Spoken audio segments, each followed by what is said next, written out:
Bonjour et bienvenue sur ma nouvelle chaîne YouTube.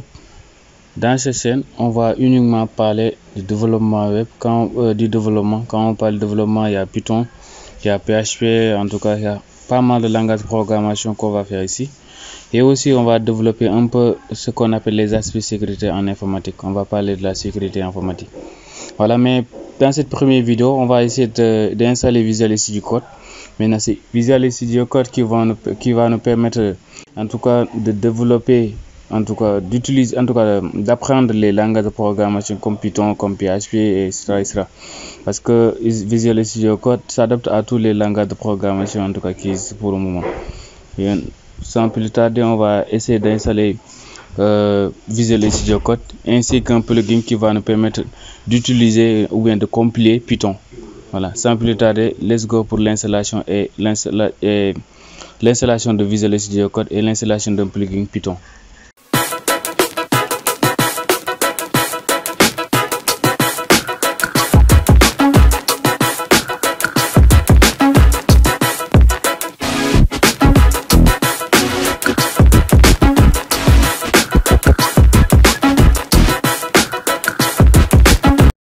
Voilà, maintenant ce qu'on va faire, on va d'abord télécharger l'application Visual Code. Pour ce faire, on va aller au niveau de votre navigateur. En tout cas, cliquez sur n'importe quel navigateur. Moi, j'ai choisi d'utiliser Microsoft Edge, mais vous pouvez utiliser Google Chrome, en tout cas tous les navigateurs que vous avez pour faire le travail. On va aller au niveau de Google, on va taper Visual Studio Code qui est là. On va se rendre sur le page officiel qui est là, Visual Studio code.visualstudio.com. Là, c'est le premier lien qui est là. De toute façon, je vais vous laisser le lien au niveau de la description. Ne vous inquiétez surtout pas. Et notez bien que même si vous avez un Mac, en tout cas, ou bien si vous avez aussi ce qu'on appelle Linux ou bien Windows, tous les types de systèmes d'exploitation s'adaptent en tout cas avec Visual Studio Code. Ne vous inquiétez pas, voilà.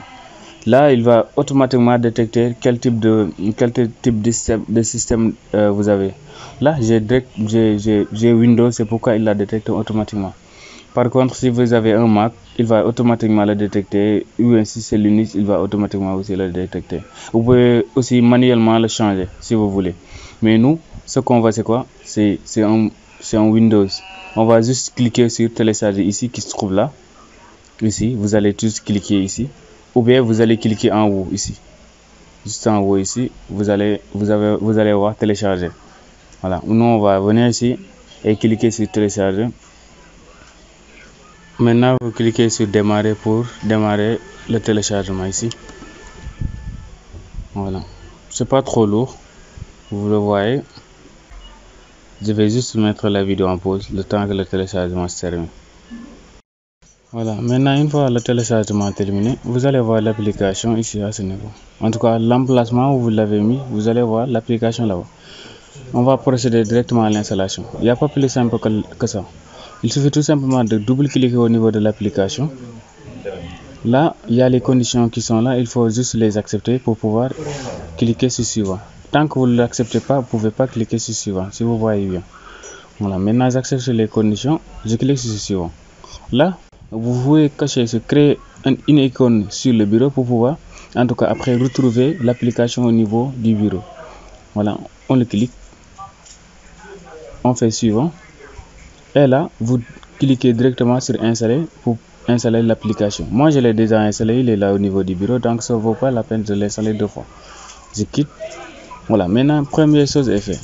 Une fois l'installation terminée, ce que vous allez faire, vous allez ouvrir le Visual Studio Code pour pouvoir installer un plugin qui va nous permettre d'exécuter les programmes Python.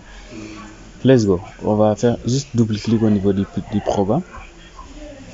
Voilà, maintenant, une fois l'application ouverte, vous aurez l'interface qui est là. Mais il faut noter que par défaut, l'application n'a pas ce thème-là. En tout cas, ne vient pas avec ce thème. C'est à vous de le personnaliser. Vous pouvez le personnaliser avec. Vous venez au niveau du fichier, préférences, thème de couleur qui est là.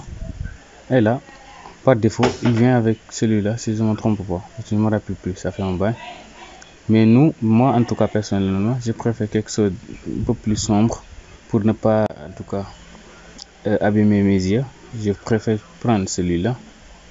Voilà, on est cool avec ce thème, je pense. Et là, je vais maintenant pour installer Python. Ce qu'on va faire, c'est quoi? On va venir ici à ce niveau. On va venir ici. Vous cliquez sur ce dernier là. Et là, vous faites Python. Vous recherchez Python. Vous écrivez Python. Comme ça. On patiente. Il va faire le recherche. Il va rechercher les éléments. Tout peu.